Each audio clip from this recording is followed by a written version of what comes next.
안녕하십니까? 네, 안녕하세요. 네. 자, 뉴욕 증시가 진짜 오랜만에 3대 지수가 다 올라가는 모습을 보여줬습니다. 자, 내부적으로는 어떠한 소식들이 있었나요?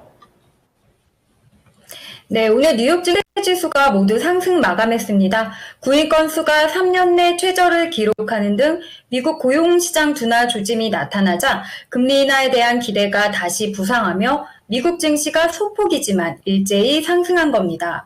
오늘 뉴욕 증권거래소에서 블루칩을 모아놓은 다우존스 30산업 평균 지수는 전거래일 대비 0.36% 오른 38,711.29의 거래를 마쳤습니다. 대형주 벤치마크인 S&P 500 지수는 0.15% 오른 5,291.34를, 기술주 위주의 나스닥 지수도 0.17% 오른 16,857.05를 기록했는데요. 나스닥과 S&P 500은 장마감 직전 상승 반전했습니다. 다우존스 지수는 초반부터 상승 흐름을 탔고 나스닥과 S&P 500은 오후 중반까지 약세를 보였지만 상승 대열에 합류했는데요. 엔비디아가 오후 초반까지의 하락세에서 벗어나 상승세로 돌아선 것이 기술주 상승으로 이어진 것인데 다만 상승폭이 크지는 않았습니다.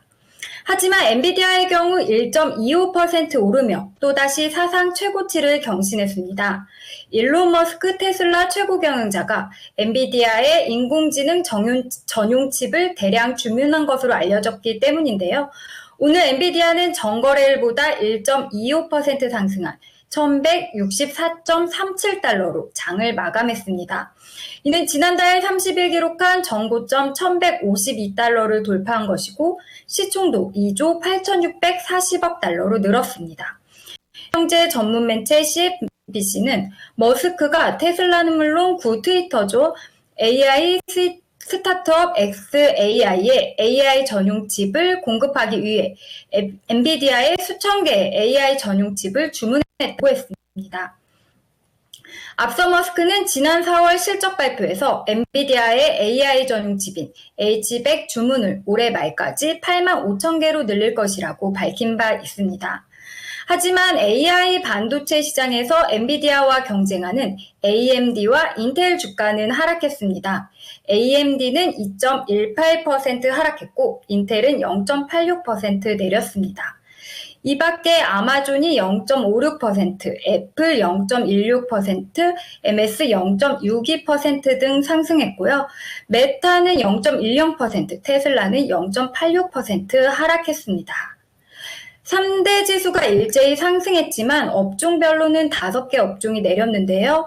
에너지는 유가 하락세 속에 0.97% 떨어졌고 유틸리티 업종은 0.02% 밀리며 약보합 마감했습니다. 금융업종도 0.44% 내렸고 산업과 소재업종은 각각 0.23%, 1.22% 하락했습니다. 반면 임의소비재는 0.17%, 필수소비재 업종은 0.93% 상승했습니다. 보건업종과 부동산업종 또한 각각 0.33%, 0.95% 상승 마감했습니다. 어제 강세를 보였던 밈주들은 일제히 하락했는데요. 로어링키티 키스길에 대한 주가 조작 혐의를 당국이 조사 중이라는 소식으로 게임스톱을 비롯한 밈주들이 일제히 떨어진 건데요. 매사추세츠주 증권감독 당국이 대변인 성명을 통해 밈주 주가 조작 혐의에 대한 조사를 시작했다고 발표하면서 상승세에 제동이 걸렸습니다. 게임스톱은 5.36% 급락했고요. AMC 엔터테인먼트는 0.42% 내렸습니다. 이번 밈주 열풍에서 새로운 밈주로 등장한 썬파워와 패러데이 또한 낙폭이 컸는데요. 태양광 업체 썬파워는 5.56% 급락했고 초고급 전기차 업체 패러데이는 10.84% 폭락했습니다. 이 밖에도 석유 대기업인 엑손모빌과 세브런은 수요 우려가 원유 가격에 부담을 주면서 각각 1.6%와 0.8% 하락했고요.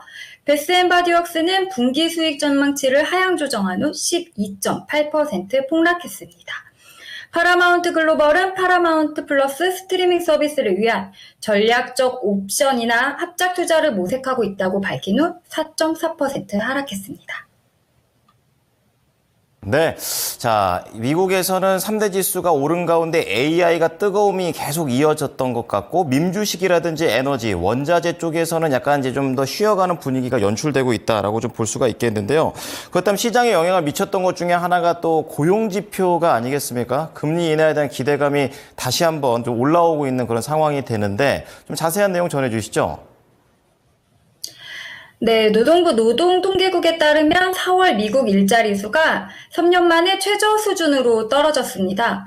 연준이 올해 금리를 인하하기 위해 필요한 고용 위축의 신호로 해석되면서 미국 국채 수익률도 하락했는데요. 미 노동부가 공개한 구인 이직 보고서에 따르면 지난 4월 구인 건수는 805만 9천 건으로 전월보다 29만 6천 건 줄었습니다. 2021년 이후 가장 낮은 수준이며 시장 예상치인 840만 건을 밑돈 수치입니다. 이렇게 미국 구입 건수가 2달 연속 감소해 3년 내 최저 수준을 기록하자 시장은 노동시장이 서서히 냉각되고 있다는 신호로 해석했는데요. 그동안 인플레이션 과열을 자극했던 노동시장이 식어가면서 물가 상승세가 둔화되고 미 연준의 기준금리 인하에도 무게가 실릴 전망입니다. 미 연준은 인플레이션 목표치인 2%로 둔화하기 위해서 노동시장 초과 수요 문제가 해결돼야 한다고 보고 있기 때문에 투자자들은 연이은 노동시장 냉각 신호가 금리 인하로 이어질 것으로 기대하고 있습니다. 실제 시카고 상품거래소 패드워치에 따르면 연방기금 금리선물시장은 오는 9월 FOMC에서 금리를 0.25%포인트 이상 내릴 가능성을 66% 넘게 반영 중입니다. 어제는 59%대였는데 일주일 전에는 45%대였거든요. 계속 상승하고 있다. 12월에 금리가 현재보다 0.5%포인트 더 내려갈 확률도 58%까지 올라왔습니다. 시장은 이제 올해 2차례 금리 인하 가능성을 점치고 있는 것인데요. 라자드의 로널드 템플 수석 시장 전략가는 연준이 안화를 시작해야 한다는 증거가 축적되고 있다고 분석했습니다. 투자자들은 내일 모레인 7일이죠. 그때 발표하는 5월 비농업 고용 보고서를 주시하고 있습니다. 내일은 미국 민간 노동시장 조사업체 ADP의 5월 민간 고용 보고서, 5월 S&P 글로벌 서비스업 구매관리자 지수 PMI, 5월 공급관리협회 ISM 비제조업 PMI가 예정돼 있습니다. 네, 말씀해 주신 대로 연준의 이런 고금리 정책 자체가 조금씩 이제는 고용까지도 영향을 미치는 흐름들까지 체크를 해봤습니다. 오늘 말씀 감사합니다. 네, 감사합니다. 네, 지금까지 모닝인 뉴욕 김한희 특파원이었습니다.